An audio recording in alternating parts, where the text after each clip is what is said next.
हा नवाकोरा चित्रपट जो रंगोली चित्रपट प्रदर्शित होणार आहे 23 तारखेला संपूर्ण महाराष्ट्रभर, त्याचं जे ट्रेलर लॉन्चिंग आहे त्याकरता मी आवर्जून आपल्या सर्वांना सांगू इच्छितो की समर्थ रामदास स्वामींचं जीवन चरित्रपट हा रुपेरी पडद्याच्या माध्यमातून प्रेक्षकांच्या भेटीला येतो.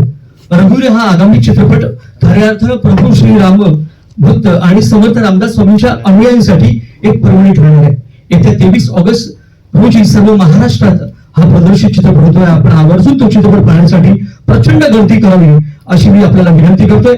आणि कोणत्याही कार्यक्रमाची सुरुवात करायची म्हटली तर 64 कलेचा अधिपती आणि गणाधिपती गणराय याला आपण मानवंदन करतो. सोपाली आपण तर गणपती बाप्पांना आठवण करून चला सुरुवात करूया. बोला गणपती बाप्पा मोरया, मंगल मूर्ती मोरया.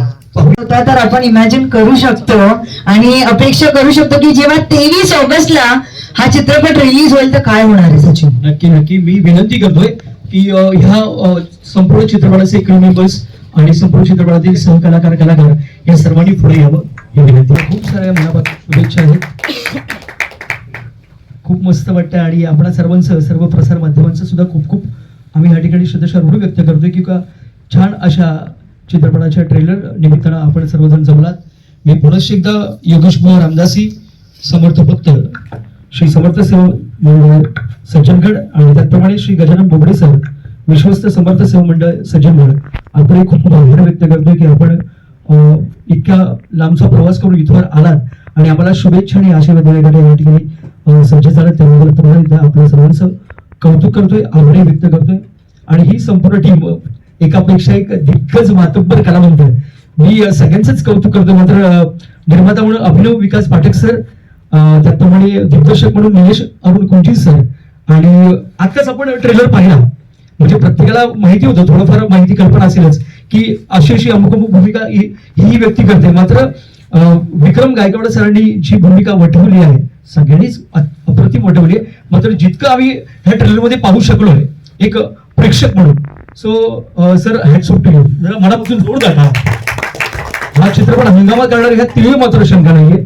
आणि पुन्हा एकदा आपल्या सर्वांना मी विनंती करेन की आपणही येत्या 23 तारखेला संपूर्ण महाराष्ट्रात प्रदर्शित होणारा हा नवाकोरा मराठवाडा चित्रपट रघुवीर हा सिनेमा गृहात जाऊन आवर्जून पाहावा. धन्यवाद. मी विनंती करतो विक्रम सर आपण या ठिकाणी शुभेच्छा व्यक्त करा, आपलं मनोगत व्यक्त करा. नमस्कार. आज खूप आनंद होतोय की आज आमचा ट्रेलर लॉन्च झाला. येत्या 23 ऑगस्टला पिक्चर रिलीज होईल, संपूर्ण महाराष्ट्रात सगळ्यांना पाहायला मिळेल. पण मला आज ट्रेलर बघताना ते चिमणीच्या लाटाची आठवण झाली. जवळपास 5-6 वर्ष आम्ही या चित्रपटावर काम करतोय. प्रत्येक वेळेस रिलीज करायला गेलं की काही ना काहीतरी अडचण यायची, डेट पुढे जायची. म्हणजे एखाद्या महिन्याने नाही, एखाद्या वर्षाने डेट पुढे जात होती. 2 वेळा तर आपण फिल्म याआधी रिलीज करायचा प्रयत्न केला, पण काही ना काहीतरी अडचण येत होते. पण कौतुक वाटतं मला अभिनवचं आणि निलेशचं. त्यांनी खूप चिकाटीने जिद्द सोडली नाही. त्या चिमणीचं नाटक किती वेळा तोडलं गेलं तरी आज फायनली त्यांनी ते कम्प्लीट केलंय. आणि नक्कीच हा चित्रपट संपूर्ण महाराष्ट्राला बघायला मिळेल. समर्थांवरची माझ्या अंदाजाने पहिली फिल्म असणार आहे. समर्थांचं एवढं मोठं कार्य आहे ते आजपर्यंत चित्रपटाच्या माध्यमातून लोकांपर्यंत नाही पोहोचलं. असं तर समर्थ हे सगळ्यांनाच ज्ञात आहेत. पहिलीच्या वर्गात एकदा मूल गेले की मनाच्या श्लोकांपासूनच त्याच्या आयुष्याची सुरुवात होते. आणि आता संपूर्ण महाराष्ट्रात त्यांचा जीवनपट पाहिजे आणि सगळ्यांचंच अभिनंदन. आणि सगळ्यांनी हा चित्रपट 23 ऑगस्ट पासून आवर्जून बघा. Thank you so much. धन्यवाद विक्रम सर. विक्रम सर माफ करा थोडंसं या ठिकाणी तुम्हाला एक प्रश्न विचारू इच्छितो मी. ह्या शूटिंग दरम्यान असा कुठला एखादा प्रसंग जो तुम्हाला आठवणीत राहील किंवा स्मरणात राहील अखंड, की गमत किंवा काही असं एखादी गोष्ट प्लीज. गमती तर खूपच झाल्या होत्या. एक म्हणजे आपण आता 1600च्या काळातल्या समर्थांनी कशी माणसांना स्वावलंबी होण्याचा आणि व्यायाम करणे या सगळ्या गोष्टीची संधी देतो. आज 2018 जेव्हा शूट करत होतो तेव्हा त्या वाडा नावाच्या गावात आम्ही शूट करत होतो. की आपण कधी कधी आपल्या पूर्वीच्या काळातले संतांनी असेल, एवढा आपल्या संत परंपरा असलेला महाराष्ट्र, पण त्यांनी जे ज्ञान ठेवलंय एवढं सगळं, ते लोकांपर्यंत पोहोचवू शकत नाही. कारण एक सीन होता जिथे समर्थ जेवायला बसले असतात, तर तिथलाच एक आदिवासी मुलगा होता, श्रीखंड आणि पुरीचं जेवण होतं माझ्या मते, आणि त्या मुलाने हात लावला नाही, त्याला कळलं नाही हे नक्की काय असतं. त्या गावामध्ये श्रीखंड हा प्रकार काय असतो, हा खायचा असतो की नाही हेच त्याला माहिती नव्हतं. तो म्हणत होता ही खायची गोष्ट नाही, तो काहीतरी फुसवून पांढरा पांढरा काहीतरी आणलं, त्याने खाल्लं नाही. तर मला असं वाटतं की असे खूप म्हणजे असे विनोदी प्रसंग आहेत, पण हा चित्रपट तो नाही विनोदी प्रसंग सांगायचा, पण मी हा प्रसंग सांगितला. पण असे खूप छान वाईट चांगले अनुभव आले मला. सर आपण काय सांगाल चित्रपटाच्या शूटिंग दरम्यान? मुळात या चित्रपटाशी जोडलं जाणं हाच एक मोठा आनंदाचा भाग होता. कारण रामदास स्वामी हे आपल्या घराघरात आहेत. लहानपणापासून मी माझ्या कानावर दासबोध पडलेला आहे. मनाचे श्लोक करुणाष्टक तर आपण म्हणत आलेलो आहे लहानपणापासून. परंतु दुर्दैव हेच आहे की 350-400 वर्षांपूर्वी एक असं व्यक्तिमत्व होऊन गेलं. आज जितक्या पद्धतीने ते लोकांपर्यंत पोहोचणं आवश्यक आहे तितकं ते पोहोचलेलं नाहीये. आणि म्हणूनच या चित्रपटाच्या एक छोटासा भाग होताना सुद्धा मला खूप अभिमान वाटत होता, आनंद वाटत होता. आणि या निमित्तानं समर्थ रामदास स्वामींचं कार्य, खरं कार्य, त्यांचं खरं साहित्य, जे संत साहित्य म्हणून केवळ भक्ती रचना म्हणून आपण त्याला एका बाजूला ठेवू शकत नाही, अतिशय फिलॉसॉफिकल, प्रॅक्टिकल सोशलिझम ज्याच्यामध्ये आहे, अशा प्रकारचं काव्य ज्यांनी रचलं, अतिशय सशक्त असं ते काव्य आहे. काव्यगुण म्हणून पण ते फार अप्रतिम आहे आणि विचार म्हणून तर आहेच आहे. तर ते पुन्हा एकदा लोकांसमोर मांडलं जाणं, लोकांपर्यंत पोहोचणं, दुर्दैवानं आजही 1600 काळातली परिस्थिती आजही आजूबाजूला जर दिसत असेल तर यासारखं दुर्भाग्य नाही. आणि म्हणून आपल्या डोळ्यात झणझणीत अंजन घालणाराही या चित्रपट असेल याची मी आपल्याला ग्वाही देतो. चित्रपटाच्या माध्यमातून पुन्हा एकदा जय जय रघुवीर समर्थ आणि समर्थ रामदास स्वामींचं कार्य, त्यांचा संघर्ष लोकांपर्यंत पोहोचेल याचा आणि छोटासा मी भाग आहे, याचा खूप आनंद आहे. थँक्यू. नमस्कार.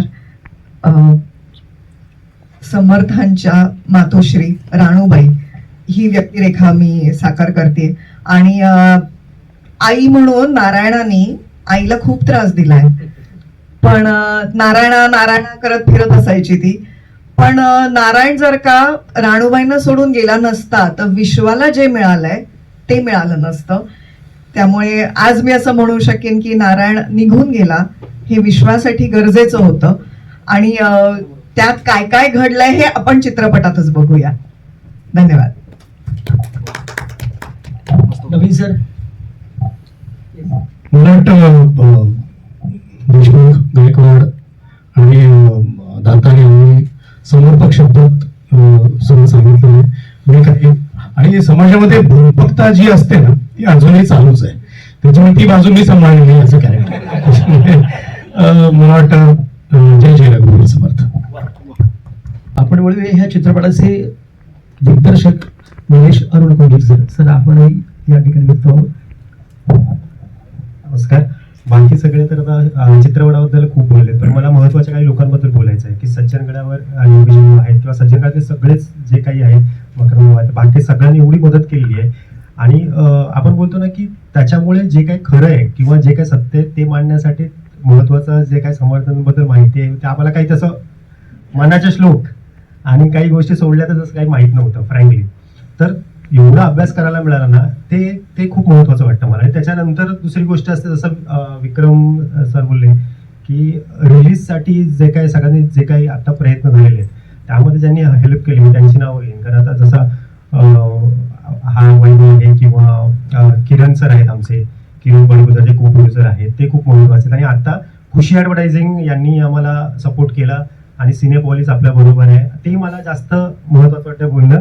कारण त्यामुळे आज फिल्म लोकांसमोर येते. कारण आम्हाला बाकीचं महत्वाचं वाटतच नव्हतं, लोकांना समर्थ कळणं यासाठी फिल्म बाहेर येणं ही महत्वाची गोष्ट आहे. कारण त्याचं काय घडेल काय होईल ते सगळं लोकांच्या हातात आहे, पण ते कार्य पोचलं पाहिजे, लोकांना कळलं पाहिजे काय आहे. आणि पुढेही हे खूप महत्वाचं म्हणजे उपयोगी पडणार आहे, आयुष्यभर पूर्ण होणारी गोष्ट आहे. त्यामुळे ही यावी हे आमच्या सगळ्यांचे प्रयत्न होते, आज ते सफल होत आहेत. त्याबद्दल त्यांचे जे कोणी आमच्या पाठीशी आहेत, त्या सगळ्यांचे आभार. थँक्यू. सर एका कुतूहलापोटी फक्त विचारतोय, कारण आपण पाहिलं असेल तर ह्या ट्रेलर दरम्यान मनालीला सुद्धा ह्या चित्रपटाचं शूटिंग झालंय बऱ्यापैकी.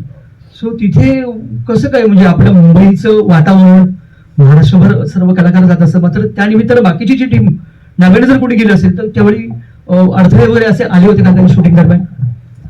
आम्ही मनालीला शूट केलं आणि मनालीला करून लगेच आम्ही राजस्थानात गेलो. त्याच्यामुळे आम्ही एकदम ऑपोजिट क्लायमेट, म्हणजे एकदम थंड वातावरण आणि लगेच. पण तो लोकेशन असं वाटत होतं दुबईचं डेझर्ट सफारी नाही का ते? आणि त्याच्यावर विक्रम, आज असं व्हायचं की विक्रमला म्हणजे बघा ना की ते शेवटी समर्थच होते, असं नव्हतं, शक्ती होती की विक्रम सगळ्या आधी पोहोचलेला असायचा आणि आम्ही सगळे खाली असायचो. खूपच सुंदर अनुभव होता आणि विक्रमने जे काही केलं ते अफाट आहे, कमाल. म्हणजे जे रघुवीर हा जो म्हणजे जे संतांनी ऍक्च्युली त्या काळी केलंय ते विक्रम सरांनी करून दाखवलेलं आहे मूवी मध्ये. अक्षरशः जोरदार टाळ्या असल्या पाहिजे एकदा. आणि मुळात म्हणजे एका कलाकाराचं दिग्दर्शकाने केलेलं कौतुक हे नेहमीच कलाकाराला एक भरारी देणारं असतं.